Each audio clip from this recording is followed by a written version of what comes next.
Kalau misalnya ditawarin dengan jabatan, kalau untuk sekarang ini, saya masih memilih untuk dakwah ini. Kalau untuk yang akan datang? Kalau yang akan datang kan kita nggak tahu bagaimana ke depannya.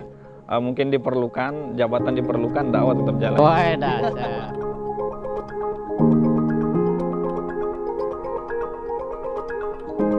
Assalamualaikum warahmatullahi wabarakatuh. Pemirsa BMH TV, kembali bertemu dalam program Bincang Mulia. Kali ini edisi spesial karena tamu-tamu yang hadir adalah generasi muda, ya, yang memiliki sorot mata ke depan, punya wajah yang optimis, dan tentu juga sebuah niat untuk berkiprah dalam kehidupan, menjadikan bangsa ini menjadi lebih baik dengan gerakan dakwah dan pendidikan. Pada kesempatan ini kita akan mengulas tentang mengapa memilih jalur dakwah dan apa yang akan menjadikan mereka sukses dalam arena yang tidak banyak generasi muda hari ini mengetahui, apalagi menekuni. Langsung saja kita sapa 3 dai sarjana dari STY Hidayatullah yang akan berangkat tugas ke berbagai daerah di tanah air. Assalamualaikum warahmatullahi wabarakatuh. Waalaikumsalam warahmatullahi wabarakatuh.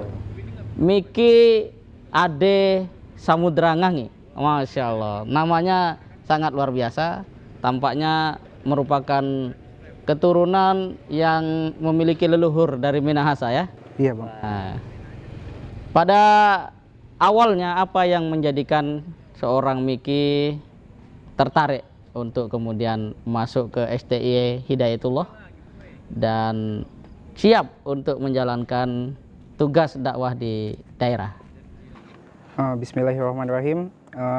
Awal mula perkenalan saya dengan STY Hidayatullah itu dari ketika saya lulus SMA, Ustaz. Di saat saya udah mendaftar perguruan tinggi swasta, kakak saya itu memberikan nasihat kepada saya bahwa dia berkata seperti ini, Ustaz. Kalau misalnya antum itu lahir di Kalimantan, besar di Kalimantan, itu nggak ada tantangannya hidup antum. Jadi antum harus ekspansi keluar. Nah, sesampai saya di Jakarta, dia langsung mengenalkan STY Hidayatullah. Nah, alhamdulillah di STY Hidayatullah ini banyak sekali ilmu-ilmu yang saya dapat. Yang awalnya ragu, semakin hari semakin yakin, Ustaz. Semakin tahun semakin yakin lagi. Tekadnya semakin bulat dan insya Allah di medan tugas nanti saya siap. Yakin kepada apa ini? Yakin kepada diri sendiri dan kepada Sang Pencipta. Masya Allah, luar biasa. Mungkin bisa diceritakan satu kasus yang membuat seorang Miki bisa yakin kepada Allah Subhanahu wa Ta'ala. Kalau untuk satu kasusnya seperti yang diketahui bahwa saya itu jauh, Ustaz, dari orang tua. Di sini di Jakarta tidak kenal siapapun, Ustaz. Dikenalkan siapapun, dan alhamdulillah sampai pada hari ini Allah itu mengenalkan saya dengan orang-orang yang baik. Nah, dari situ saya yakin bahwa dimanapun saya tugas nanti banyak rencana-rencana Allah yang Allah persiapkan untuk saya. Wah, luar biasa. Jadi Anda memandang tugas dakwah ini adalah pembuktian keyakinan, ya? Pembuktian keyakinan. Masya Allah, luar biasa. Berikutnya adalah Muhammad Jundullah. Kita perkenalan dulu kepada pemirsa. Muhammad Jundullah ini agak sulit dideteksi dari mana karena namanya sangat luar biasa, ya. Muhammad Tentara Allah. Wah. Nah, Muhammad Jundullah ini bisa memperkenalkan diri, asal dari mana, kemudian mengapa memilih untuk kemudian kuliah di STY Hidayatullah. Ya, nama saya Muhammad Jundullah, asal dari cabang Hidayatullah Lambara, dan saya masuk ke STY Hidayatullah Depok atas informasi dari senior saya yang berada di Albayan Hidayatullah Makassar, yang lulusan dari STY juga. Katanya ada PTH di Depok dan itu jurusan ekonomi. Infonya kalau di sana elektronik bisa. Jadi mengejar itu, ya, ada sisi kebebasan itu, ya? Iya, Bang. Kebebasan, kenapa harus nyari yang bebas? Dengan bebas itu dengan adanya elektronik dan kita bisa berkreativitas, yang tidak terbatas, Bang. Wah, luar Dengan biasa. adanya elektronik yang bisa kita gunakan, kita bisa membuat apa aja yang selama ini tidak bisa dibuat. Tapi skripsi tidak dari elektronik ya? Memang hasil jerih payah pikirannya. Siap, Bang. Oke, itu tadi Muhammad Jundullah yang ternyata memilih kuliah yang bisa akses internet. Dengan demikian dia bisa memperoleh wawasan yang banyak, mempermudah usahanya di dalam belajar, begitu ya Jundullah. Siap, Bang. Baik, yang ketiga, ini namanya nama-nama luar biasa, Asmaul Husna ada semua di sini, ya, yaitu Rahmat Ghafur Hamran, RGH katanya, luar biasa. Tampaknya akan jadi pemimpin besar nih RGH ya. Amin. Silahkan, Saudara Rahmat Ghafur Hamran, apa yang menjadikan Anda tertarik dengan STI Hidayatullah dan apa yang Anda rasakan ketika lulus dan mendapatkan tugas ke daerah? Oke, jadi yang membuat saya tertarik di STI Hidayatullah ini, jadi saya ceritakan dulu awal mulanya nih, Bang. Saya kan alumni Hidayatullah Makassar. Nah, jadi saya diberi pilihan itu dari beberapa senior dan ustadz-ustadz di STIS, kemudian di Style, kemudian Stigma, ada juga STIT, ya kan.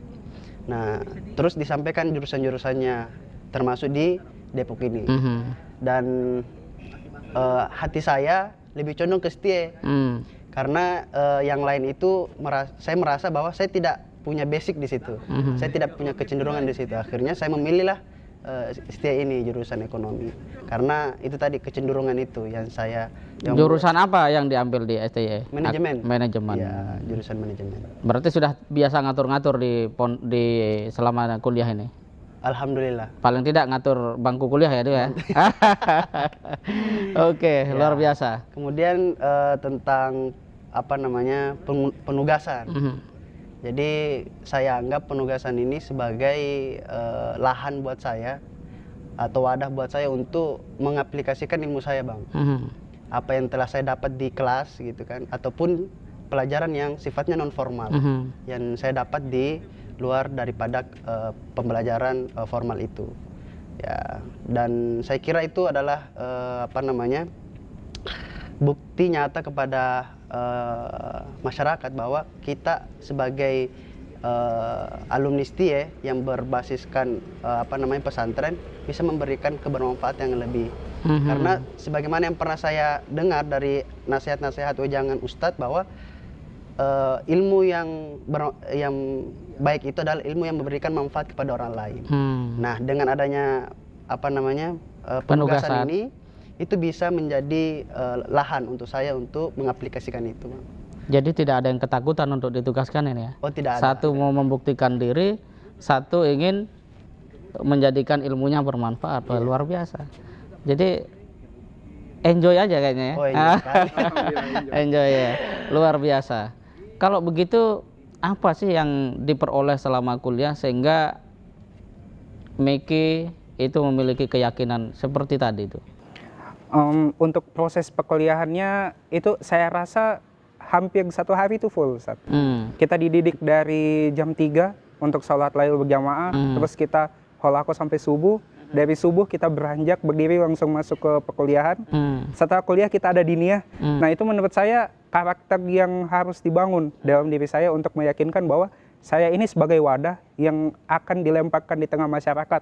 Nah, ketika saya dilemparkan di masyarakat, apakah wadah ini tadi bisa memberikan kebermanfaatan untuk orang lain atau tidak, itu tergantung daripada diri saya. Makanya saya merasa proses yang saya lewati dari semester 1 sampai semester 8 ini sangat luar biasa di STIE Hidayatullah.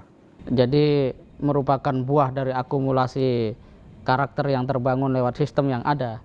Ya, kalau manusia dilempar menjadi dai gitu ya, berarti itu akan melahirkan maslahat banyak. Karena di Indonesia katanya lempar tongkat jadi tanaman. Wah, apalagi kalau lempar dai ya, keren sekali. Nah, kalau Muhammad Jundullah, apa yang paling mengesankan selama kuliah di STIE Hidayatullah? Yang paling mengesankan di Hidayatullah menurut saya yaitu di mana dosen-dosennya mengajarkan ilmu ekonomi yang yang bukan syariah, tapi di dalamnya diajarkan kutipan-kutipan agama. Jadi tidak selalunya formal terus, tapi diselingi dengan kutipan-kutipan agama agar tidak melenceng gitu. Oh, gitu. Agar sesuai dengan syariah ya. Dan syariah. Kutipan-kutipan agama itu apa yang Anda ingat?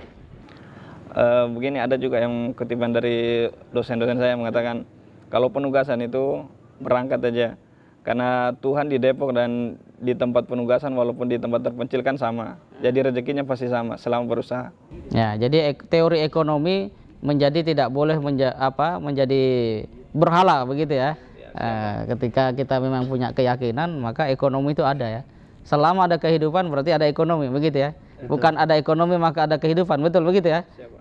Luar biasa. Seperti kata Ustadz Manan, segala apa yang dirasakan dan dipegang itu adalah duit. Masya Allah. Dan itu artinya kita sudah berekonomi ya, berekonomi. Kalau RGH, ini tampaknya lebih mudah pemirsa juga melihat, mendengarkan RGH ya.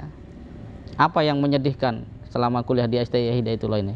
Yang kemudian Anda meratap kepada Allah, ada nggak? Jadi yang paling berkesan saya kuliah di STI ini, Bang. Jadi ada satu waktu itu kan di STI ini kita diajar untuk mandiri. Untuk mencari duit sendiri gitu kan, cuci baju sendiri, semuanya mandiri lah pokoknya. Mandiri ya. Khususnya, semuanya sendiri. Ya, sendiri. Ya, kecuali sholat ya, harus berjamaah. Harus berjamaah. Oke, ya. Karena itu doktrin di sini, ya itu sholat berjamaah itu wajib. Nah, jadi satu waktu itu perekonomian lagi krismot, krisis gitu kan. Nah, jadi karena doktrin yang sering saya dengar dari ustadz-ustadz bahwa ketika kamu merasa kekurangan, mintalah kepada yang maha kuasa gitu, maha kaya gitu kan, yang maha kaya. Di sepertiga malam. Nah, saya kan kayaknya saya cobalah gitu kan. Saya coba-coba gitu, Bang. Jadi beberapa hari berturut-turut saya sholat malam gitu kan dan meminta, ya Allah, saya belum punya pendapatan ini. Ya. Belum mandiri ya? Belum ya. Dan saya merasa bersalah gitu, Bang, sama orang tua, kok sudah besar gini masih dikirimin gitu kan.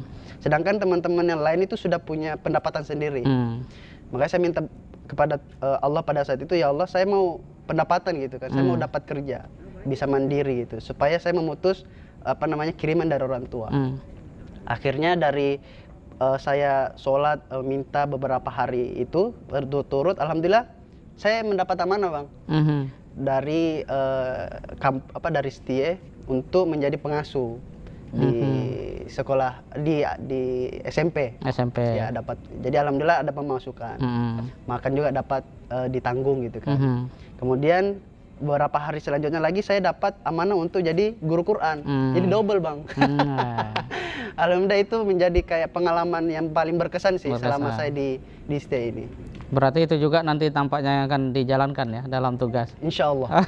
Semoga bisa diberi keistiqomahan. Luar biasa. Padahal tadi disampaikan di awal baru coba-coba ya. Seandainya yakin mungkin bisa lebih dari itu ya. Seandainya saya minta lebih, mungkin saya dapat yang lebih juga, Bang. Ya, tapi itu sudah yang terbaik. Itulah kehidupan. Apa yang telah terjadi, itulah yang terbaik. Oke, saya ingin bertanya tentang mata kuliah apa yang disenangi dan mengapa? Miki? Kalau untuk mata kuliah yang paling saya senangi itu yang diajarin oleh ayahanda kita, yaitu manajemen strategi. Di mana manajemen strategi itu kita harus melihat, kalau misalnya kita aplikasikan ke dalam ilmu sistematika wahyu, kita harus ikro, seperti itu. Kita harus melihat apa yang ada di depan, apa yang akan terjadi kemudian, seperti itu. Karena hidup itu selalu ada timbal balik, seperti itu. Nah, dari manajemen strategi itu kita belajar untuk memaksimalkan atau meminimalisir kesalahan-kesalahan yang akan terjadi. Wah, seperti itu. Keren. Siapa itu nama dosennya? Dr. Abdul Manan. Wah, keren banget ya. Luar biasa. Kalau Jundullah, mata kuliah apa yang disukai? Atau tidak ada yang disukai semua mata kuliahnya? Kalau mata kuliah yang saya sukain ini di luar dari ekonomi, yang pernah diajarkan oleh Ustadz Heri, yaitu Sirah Nabawi, di mana sejarah-sejarah tentang kejadian yang lalu. Dan saya cukup senang dengan cerita-cerita yang di masa lalu. Pokoknya masa lalu Anda senang gitu ya? Kalau Sirah Nabawi kan menarik ceritanya. Apalagi kalau dibahas sama orang yang benar-benar paham dengan buku itu, jadi menarik lah untuk saya. Oh, Masya Allah. Jadi untuk ekonomi tidak ada yang menarik kayaknya ini. Oh, ekonomi ada, tapi lebih senang dengan itu Sirah Oh, Nabawi itu. ada tertarik tapi lebih tertarik ke sirah tadi. Sirah tadi. Oke, luar biasa. Kalau RGH? Saya mata kuliah yang tertarik itu tentu ekonomi sudah ini Bang, apa namanya, sudah pasti gitu kan. Sudah karena pasti, jurusannya. oke. Tapi di luar dari itu yang membuat saya tertarik adalah dosennya, karena pembawaannya itu menurut saya sangat menarik buat saya, yaitu Ustadz Tasrif Amin, membawakan mata kuliah Tazkiyatun Nafs. Nah, dan penjelasannya itu sederhana, bahasanya, dan sangat mudah dimengerti. Anda bisa sampaikan satu kutipan dari beliau yang masih diingat? Yang paling saya ingat ketika yang sering disampaikan bahwa kita harus bersihkan hati ini dulu, insya Allah semuanya akan bersih gitu. Jadi tolak ukur perilaku orang itu ada di hati. Ketika seseorang itu melakukan dosa, itu bisa dipertanyakan hatinya gitu. Pasti banyak kotoran-kotoran, nuto-nuto gitu, titik-titik hitam. Nah, itu yang harus dulu dibersihkan kata beliau. Oke, menarik. Ini anak-anak sekolah tinggi ilmu ekonomi, jurusan manajemen dan akuntansi, tapi yang paling diingat justru ajaran-ajaran dasar dalam Islam. Ini menarik sekali ya. Sebenarnya ekonomi itu apa menurut Miki itu?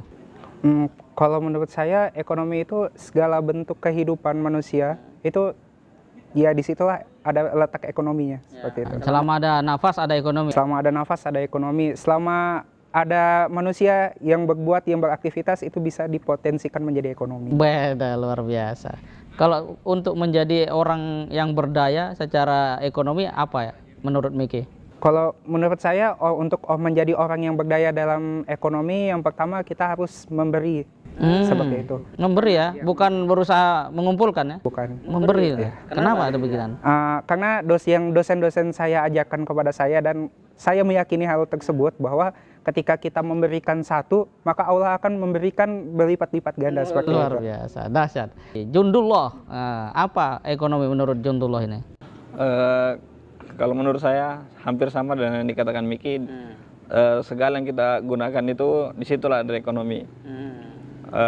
Terjadinya pertukaran antar barang dan jasa, disitulah ekonomi kalau menurut saya. Jadi itu ya, intinya kehidupan begitu. Ini kan by the way, Jundullah ini akan tugas ke Manokwari. Ekonomi apa yang akan dibangun dalam perencanaan atau pikiran besar seorang Jundullah itu? Kalau sekarang kan masih lihat lewat video-video tentang di sana. Kalau saya nanti di sana baru gambarannya seperti apa nanti. Oh begitu. Jadi harus survei dulu ya. Oke, keren. Kalau ekonomi berusaha lah pasti akan dapat. Ya. Kalau cuma berharap dan tanpa usaha kan sama aja bohong, Bang. Oh begitu ya. Jadi, bohong pada diri sendiri ya. Iya. Jadi berusaha pasti ada. Oke, RGH. Apa ekonomi menurut RGH dan bagaimana supaya survive secara ekonomi? Menurut saya ekonomi itu ya sesuatu yang bernilai, Bang. Jadi sesuatu yang bernilai. Jadi apapun yang bernilai itu sudah termasuk dalam ekonomi. Ekonomi. Apa saja ya? Apa saja. Ya. Apakah itu skill kita itu yang akan dibayar nanti. Pikiran kita, ucapan kita ya. Gitu. Kaki, nah, kepala, semuanya. Sepak bola ya, luar biasa. Semua bernilai. Semuanya bernilai, itu dimensi ekonomi menurut saya. Baik, ini tadi kita sudah banyak bahas tentang bagaimana mereka kuliah dan pandangannya tentang ekonomi itu sendiri, serta mata kuliah dan dosen-dosen yang begitu inspiratif tampaknya buat kalian. Nah, menurut kalian, apakah kesuksesan kalian ini murni usaha kalian atau ada sebuah proses panjang termasuk perjuangan dari orang tua? Miki dulu.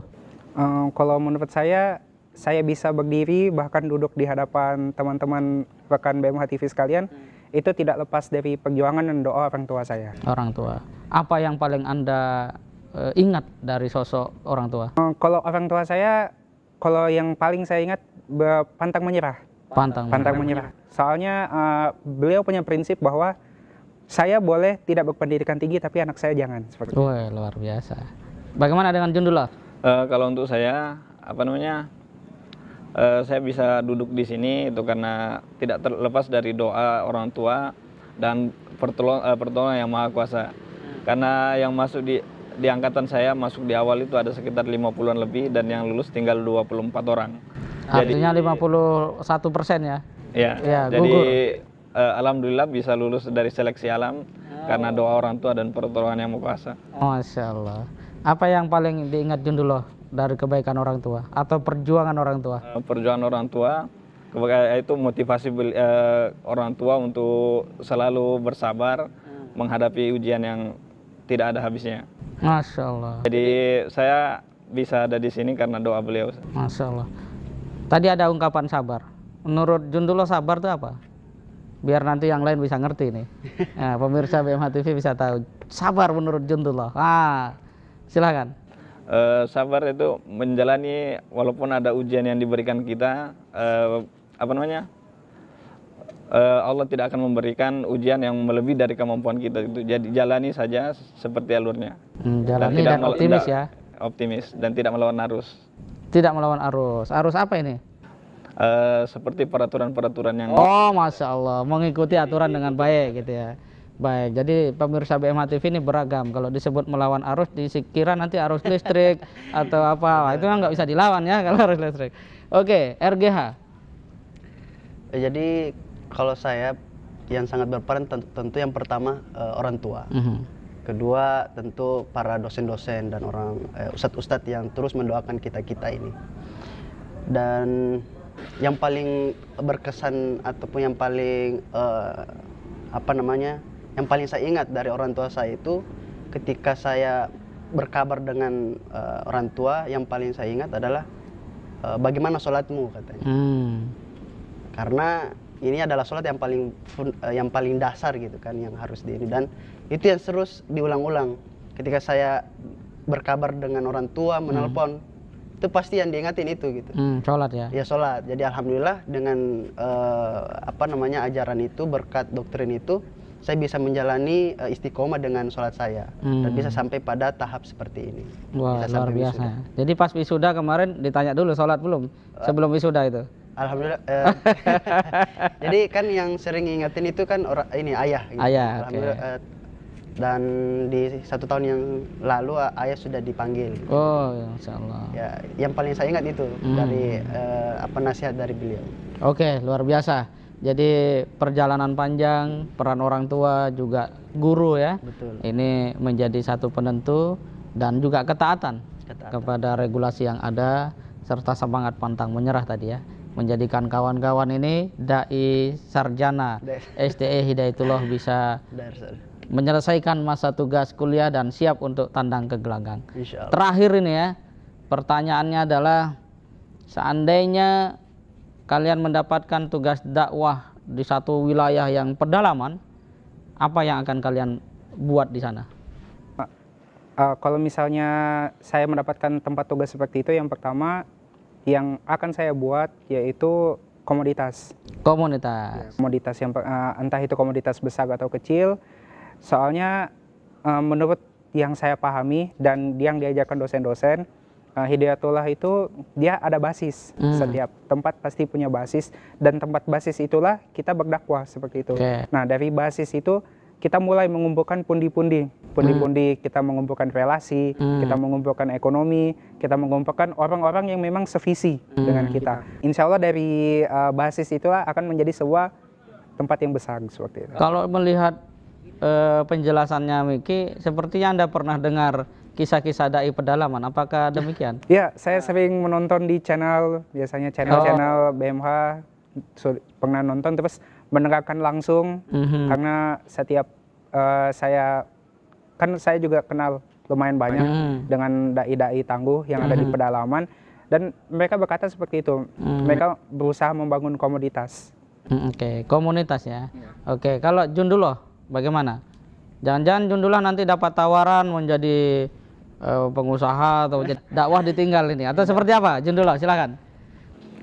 Kalau menurut saya, kalau misalnya ditawarin dengan jabatan, kalau untuk sekarang ini, saya masih memilih untuk dakwah ini. Kalau untuk yang akan datang? Kalau yang akan datang kan kita nggak tahu bagaimana ke depannya. Mungkin diperlukan, jabatan diperlukan, dakwah tetap jalan. Wah, dasar. Artinya tetap nomor satu dakwah ya. Menjadi apapun itu tidak terlalu penting ya. Yang terpenting dakwah tetap ditegakkan, dijalankan. Bagus.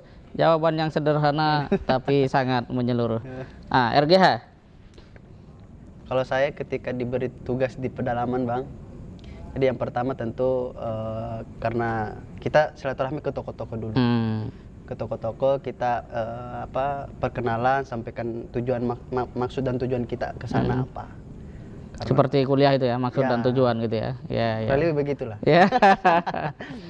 Lantas apa terobosannya yang sudah paling tidak sempat terangan-angan gitu atau terpikirkan? Yang saya pikirkan untuk tujuan kita dikirim ke pedalaman itu untuk membangun namanya jamaah, ya kan? Atau tadi yang dikatakan komunitas, ya kan? Nah itu yang kita sampaikan, bahwa kita mendirikan pondok pesantren sebagai tempat kita untuk mengimplementasikan Islam. Di tempat itu luar biasa ya. Iya, kurang lebih begitu lah, Bang. Jadi ke pedalaman itu bukan tanpa tujuan, tapi sudah siap dengan beberapa perencanaan tadi ya, luar biasa. Pemirsa BMH TV, inilah obrolan kita dengan Dai Sarjana STI Hidayatullah. Mereka memang tampak masih sangat belia, tapi sudah punya mentalitas, punya frame dan tujuan bagaimana mengisi kehidupan di masa yang akan datang.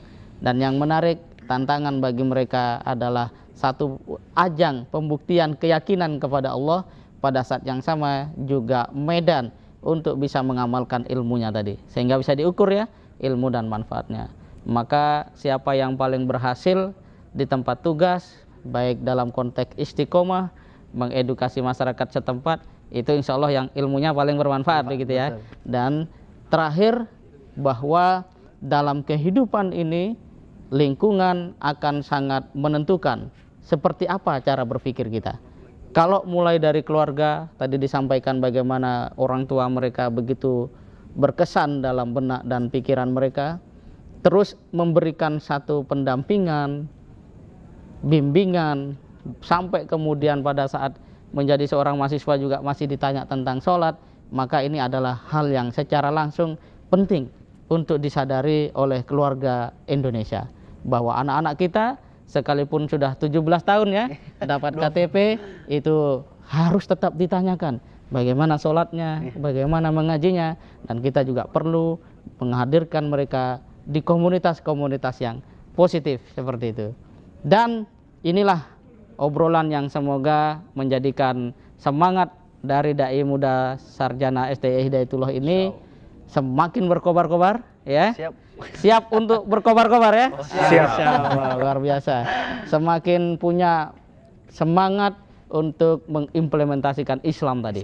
Mengimplementasikan Islam berarti mencerdaskan masyarakat, mensejahterakan rakyat, dan ikut serta membangun bangsa dan negara. Demikian, tetap di channel yang cerdas dan menggerakkan.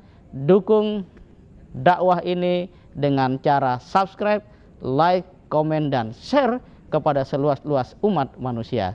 Semoga BMH TV dapat terus menemani pemirsa dimanapun berada dengan konten-konten yang memberikan inspirasi, edukasi, dan membangun visi kita bersama, cerdas menggerakkan. Terima kasih. Assalamualaikum warahmatullahi wabarakatuh.